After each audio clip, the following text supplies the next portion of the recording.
सारी उम्र हम मर मर के जी लिए, एक पल तो अब हमें जीने दो, जीने दो। कंधों को किताबों के बोझ ने झुकाया, रिश्वत देना तो खुद पापा ने सिखाया। 99% मार्क्स लाओगे तो घड़ी वरना छड़ी। गुड इवनिंग स्टूडेंट्स, मैं रूप सर। कल केमिस्ट्री का पहला भाग हो चुका है। आज हम केमिस्ट्री का दूसरा भाग अध्ययन करते हैं और मैंने आप सभी के लिए एक टेस्ट सीरीज चालू की है जो रेलवे और व्यापम के एग्जाम को देखते हुए, जिसमें मैं 30 टेस्ट पेपर बनाया हूं और इसका फी जो है 49 रुपीज है। तो आप इसको व्हाट्सएप पे मेरे कॉन्टेक्ट नंबर पर जोड़ के ले सकते हैं। अब हम चलते हैं टॉपिक पर। मिश्रण और यौगिक क्या होता है। इससे पहले हमने पदार्थ, मिश्रण, ठोस, सॉलिड आदि के अध्ययन किया था। अब आते हैं मिश्रण और यौगिक। पहले मिश्रण क्या है।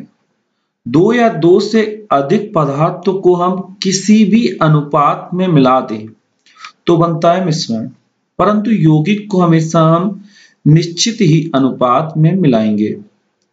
मिश्रण उसके अवयवों के मौलिक गुण हमेशा विद्यमान रहते हैं। जिस चीज को मिलाएंगे उसके मौलिक गुण हमेशा उसमें उपलब्ध रहते हैं, जबकि यौगिक में अवयवी तत्वों के गुण गायब हो जाते हैं। अब आते हैं विषमांगी जो होते हैं दो प्रकार का होता है। कल पढ़ा होमोजीनियस एंड हेट्रोजीनियस, परंतु केवल यौगिक केवल एक ही प्रकार का होता है, होमोजीनियस। मिश्रण बनने में ऊष्मा परिवर्तन हो भी सकता है और नहीं भी, परंतु यौगिक बनने पर हमेशा ऊष्मा में चेंज होगा, यानी हीट में चेंजेस होते हैं। मिश्रण को हम अलग अलग विधियों से अलग कर सकते हैं, लेकिन ऐसे यौगिक में नहीं होता। अब आते हैं मिश्रण को अलग करने की विधियां कौन कौन सी हैं। तो पहली है क्रिस्टलन मेथड। इसमें हम अकार्बनिक ठोस को गर्म करके अलग किया जाता है, देन उसके बाद छान लेते हैं। अब आते हैं आसवन विधि की ओर। आसवन विधि में क्या होता है, डिस्टिलेशन, यानी इसमें हम हमेशा द्रव को अलग करेंगे और द्रव को हमेशा वाष्प यानी वेपर की फॉर्म में कन्वर्ट करके दूसरे स्थान पर सेंड करते हैं। देन उसके बाद क्या होता है, उसे ठंडा करके पुनः द्रवस्था में परिवर्तित करें। पहले लिक्विड से वेपर की फॉर्म, देन वेपर से फिर लिक्विड की फॉर्म में कन्वर्जन होता है। अब आसवन दो टाइप का होता है, एक तो फ्रैक्शनल डिस्टिलेशन और यानी फिर भाजी आसवन। ये इस विधि में हम उन चीजों को अलग करते हैं लिक्विड फॉर्म में जिनके क्वथनांक में कम अंतर होता है। क्वथनांक यानी बॉइलिंग पॉइंट वह है न्यूनतम टेम्परेचर जिस पर कोई वस्तु द्रव से गैस के रूप में परिवर्तित होने लगे। और भाप आसवन विधि में यानी स्टीम डिस्टिलेशन में इसमें हम कार्बनिक पदार्थों को शुद्ध किया जाता है जो जल में तो घुलनशील होते हैं लेकिन वाष्प की फॉर्म में घुलनशील हो जाते हैं, जैसे एसिटिक एसिड, एसीटोन आदि का शुद्धिकरण। और इसमें पेट्रोल, डीजल और मिट्टी का उद्रपातन ये सबसे इंपॉर्टेंट है, सबसे ज्यादा एग्जाम में पड़ता है। सब्लिमेशन, दो ठोस पदार्थों के मिश्रण को हम इसमें अलग करते हैं। उद्रपात को वाष्प में परिवर्तित किया जाए। इसमें मेन आपके होते हैं एग्जाम्पल, यानी सीधे ऐसी कौन सी मेथड है जिसमें ठोस से सीधे गैस फॉर्म में जाए, तो उद्रपातन। याद रखें सब्लिमेशन, उद्र का मतलब होता है ऊपर की ओर जाना। अब Kapoor, naphthalene, benzoic acid, acetone और हमारा आयोडीन, मैं को बात दोहरा रहा हूं, आयोडीन, कपूर, नेफ्थलीन और बेंजोइक एसिड हैं। ये जो मैं टेस्ट सीरीज चालू करूंगा, ये मेरा कांटेक्ट नंबर है, इस पर आप व्हाट्सएप करके टेस्ट सीरीज के रिगार्डिंग मेरे से कॉल कर सकते हैं। और मेरे ग्रुप में जुड़ने के लिए टेलीग्राम ग्रुप में जुड़े हैं आप सभी, क्योंकि व्हाट्सएप पे मेरा बहुत हैंग होता है इसलिए मैं नहीं जोड़ पाता ज्यादा लोगों को। और व्हाट्सएप पे 257 लोग ही हम जोड़ सकते हैं, लेकिन टेलीग्राम पे हम 10,000 लोग एक ग्रुप में जुड़ सकते हैं। अब चलते हैं आगे। तो ये टेस्ट सीरीज के लिए नंबर था, आप कॉन्टेक्ट करके ज्वाइन कर सकते हैं। 30 टेस्ट रहेंगे।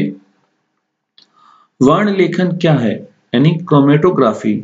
यदि किसी मिश्रण के विभिन्न घटकों को अधिशोषण क्षमता भिन्न भिन्न होती है, यानी कोई पदार्थ कितनी देर में अधिशोषित होता है, इस चीज को हम इसमें बताते हैं। अब आते हैं गैस पर। ये मोस्ट इंपोर्टेंट टॉपिक है। वे पदार्थ जिनका आकार व आयतन दोनों अनिश्चित हो, जिसे ऑक्सीजन। ठीक, ऑक्सीजन श्वसन में प्रयोग की जाती है। ठीक, पेड़ पौधे ऑक्सीजन को छोड़ते हैं, हम ग्रहण करते हैं। ऑक्सीजन जलने में सहायक है, ये इंपॉर्टेंट रखना, जलने में सहायक है, जलती नहीं लेकिन जलने में सहायक है। 20.99% वायुमंडल में पाई जाती है। इसकी खोज सीले नाम के वैज्ञानिक ने की थी। तो ये हमारा इंपॉर्टेंट रखते हैं इसको, और ये कई बार एग्जाम में पूछा जाता है। नाइट्रोजन के बाद सबसे कम मात्रा दूसरे नंबर पर पाई जाती है। ओजोन में क्या है? ओजोन सड़ी मछली जैसी इसमें गंध आती, स्मेल। ओजोन सूर्य से आने वाली अल्ट्रावायलेट रेस को रोकती है।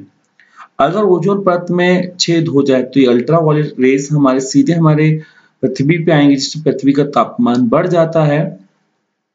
ओजोन परत को क्षय पहुंचाने का मेन कारक क्या है, यानी क्यों ये कम हो रही है? इसका मेन रीजन है CFC पहले नंबर पे, नाइट्रोजन डाइऑक्साइड सेकंड नंबर पे, carbon tetrachloride third number, Cl है क्लोरीन। मैं एक और बार इसके ओजोन परत के डिप्लीशन के कंसेप्ट बता रहा हूँ। मेन CFC, सेकंड दूसरा है नाइट्रोजन डाइऑक्साइड, तीसरा है क्लोरीन, चौथा क्लोरीन है, और तीसरे नंबर पे कार्बन टेट्राक्लोराइड आता है। ये इंपॉर्टेंट है। ओजोन परत का सबसे पहले पता जो हुआ था अंटार्कटिका महाद्वीप में अटलांटिक महासागर के फॉकलैंड देश पे पता लगा था। ठीक, अब आगे बढ़ते हैं अपन। अब चलते हैं अपन दूसरी गैस से अपनी हाइड्रोजन। हाइड्रोजन सबसे हल्की गैस होती है। हाइड्रोजन हीलियम को हम गुब्बारे में भरते हैं। हाइड्रोजन ऊर्जा का सबसे अच्छा चालक है, इसलिए भविष्य का ईंधन कहते हैं इसलिए, और इससे जो प्राप्त एनर्जी होती है उसे हम हाइड्रेट एनर्जी कहते हैं। हाइड्रोजन आवर्त सारणी का प्रथम तत्व होता है, ये सबसे हल्का तत्व भी है। इसकी खोज हेनरी कैवेंडिश ने की थी। हाइड्रोजन सभी अम्लों में पाया जाता है। मैं बोल रहा हूं, ये डेवी की स्टेटमेंट है। द्रव हाइड्रोजन का प्रयोग हम रॉकेट ईंधन के रूप में करते हैं, जबकि इसका प्रयोग वनस्पति घी बनाने की प्रोसेस होती है हाइड्रोजनीकरण, तो उसमें ये उत्प्रेरक का वर्क करता है। हाइड्रोजन पेरोक्साइड H2O2 का प्रयोग ब्लीचिंग में करते हैं, गरारे भरने में, घाव को धोने में, लेकिन इसका सबसे मेन यूज है जो हेलीकॉप्टर होता है उसको साफ करने में किया जाता है। सबसे शुद्ध जल वर्षा का जल होता है। कठोर जल साबुन के साथ फेन उपलब्ध नहीं कराता है, यह स्वास्थ्य के लिए हानिकारक है। दूसरा है हमारा सूर्य और तारे में सर्वाधिक मात्रा में हाइड्रोजन गैस पाई जाती है। यहाँ पे जो गलती लिखा है, ये सबसे हल्की हाइड्रोजन है, ठीक, देन हीलियम है। हाइड्रोजन को हम आवर्त तत्व कहते हैं। हाइड्रोजन की आवर्त सारणी में हाइड्रोजन को आवर्त तत्व कहा गया है, आवर्त सारणी में पहले ग्रुप में रखा जाता है। ठीक, तो इसको इंपॉर्टेंट रखें। इसके बाद देवी का कथन मैं पहले ही बता चुका हूं। हाइड्रोजन और हीलियम और ऑक्सीजन के मिश्रण को हम गहरे समुद्र में ले जा सकते हैं और गोताखोर द्वारा इसका यूज किया जाता है। हाइड्रोजन के 3 समस्थानिक हैं, प्रोटियम, ट्यूटेरियम और ट्यूटेरियम। ट्यूटेरियम का प्रयोग D2O बोलते हैं, भारी जल के रूप में नाभिकीय रिएक्टर में करते हैं। ट्रिटियम एक रेडियो एक्टिव एलिमेंट्स है, और इसका जो प्रयोग है हम कैंसर के उपचार में भी करते हैं। निर्देशक या सूचक, इंडिकेटर, वैसा रासायनिक यौगिक जो अपने रंग में परिवर्तन लाकर यह सूचित करता है कि विलयन अम्लीय या क्षारीय, उदासीन सूचक कहलाता है। अब आगे इसके बढ़ते हैं। ये निर्देशक इंपॉर्टेंट नहीं है इतना। अब मेन आते हैं कार्बन तथा इसके यौगिक। कार्बन एक आधात्विक तत्व है। कार्बन के 4 संयोजी इलेक्ट्रॉन के कारण यह आवश्यक है कि स्थायी संरचना प्राप्त नहीं करता है, ये 4 इलेक्ट्रॉन ग्रहण भी कर सकता है और त्याग कर सकता है। ठीक, इस प्रकार के गुण को इसको कार्बन का टेट्रावैलेंट भी कहते हैं। कार्बन का गुण पाया जाता है। ठीक, कार्बन कई कड़ियों में बनता है, इसलिए इसे सेंटेशन कहते हैं। कार्बन एक अक्रिय तत्व था, तो ये मुक्त अवस्था या संयुक्त अवस्था दोनों में पाया जा सकता है। इसका उपयोग इतने इंपॉर्टेंट नहीं है, इसलिए अपन आगे बढ़ते हैं। कार्बन के अपर रूप 2 शुद्ध रूप में पाया जाता है, हीरा और ग्रेफाइट। हीरा, ग्रेफाइट, अब एक एक के बारे में अध्ययन करते हैं। पहला हीरा। हीरा एक पारदर्शक पदार्थ है। हीरे का आवर्तनांक गुण यह चमकीला होता है और आभूषण ज्वेलरी बनाने के कारण आता है, यानी आवर्तनांक गुण के उच्च होता है इसका, एप्रोक्सीमेट 2.4 होता है। सबसे अधिक कठोर पदार्थ है ये। दूसरा हमारा कॉर्डम आता है। ये हीरा हमें कायंत्री चट्टानों से प्राप्त होता है। हीरे के बारे में अगर हम ज्योग्राफिकली वे में देखें तो हीरा बहुत इंपॉर्टेंट फैक्टर है। सबसे ज्यादा हीरा का उत्पादन रसिया करता है, जबकि स्टोरेज की दृष्टि से साउथ अफ्रीका है।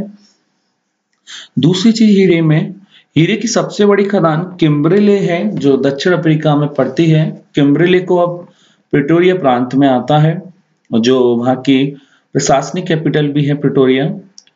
इसके अलावा भारत में अगर हीरे के भंडार देख लें, मध्य प्रदेश में सबसे ज्यादा है और मध्य प्रदेश में भी पन्ना में सबसे ज्यादा हीरा पाया जाता है। दूसरा, पन्ना में जो खदान है दो हैं, पन्ना और हिनोता, जो यहाँ पर याद रखेंगे। नीरव मोदी की कंपनी जो है यहाँ पर निकाल रही थी और उसको अब मना कर दिया गया है। सतना मझगमा हीरे की सबसे बड़ी खदान है और 2017 में कटनी में हीरे के नए भंडार पाए गए थे। साथ ही सोना के भंडार वहां पाए गए हैं। इसके अलावा हीरा के लिए सबसे प्रसिद्ध खदान गोलकोंडा खदान है जो आंध्र प्रदेश में स्थित है। हीरे का डायमंड पार्क के नाम से इंदौर में एक डायमंड पार्क प्रस्तावित है। इस देश का पहला जेम्स एंड ज्वेलरी पार्क जो लगाया गया था वो हमारा जबलपुर में है। दूसरा, एक और चीज रखें, हीरे के लिए सबसे प्रसिद्ध नगर कौन सा, तो मुंबई है। अब हम ग्रेफाइट को भरते हैं। ग्रेफाइट विद्युत का सुचालक होने के कारण से सूक्ष्म सेल में हम यूज कर सकते हैं। इसका उपयोग पेंसिल, काले रंग का पेंट बनाने में भी होता है। ठीक। दूसरा, ग्रेफाइट का पेंसिल के लीड में भी उपयोग होता है। अब कार्बन 12 का जो कार्बन 12 है, ये इस समस्थानिक का यूज हम रेडियोएक्टिव में करते हैं, जो पुरानी वस्तुओं को आयु जानने में किया जाता है। दोस्तों, इसका बाद जो तीसरा भाग है आज ही अपलोड कर दूंगा शाम तक, सॉरी नाइट में आपको मिल जाएगा। तो आप अगर इसको कंटिन्यू करना चाहते हैं तो मुझे कमेंट में जरूर बताएं कि आपको कैसा लग रहा है। तो कमेंट में आप जरूर बताना ना भूलें और टेस्ट सीरीज के लिए ज्वाइन करें। ये नोट्स अगर आपको चाहिए तो इसका स्मॉल फी रखा गया है, तो आप ये मेरे से नोट्स ले सकते हैं। ठीक है दोस्तों, अब मिलते हैं इसके तीसरे भाग के बाद में।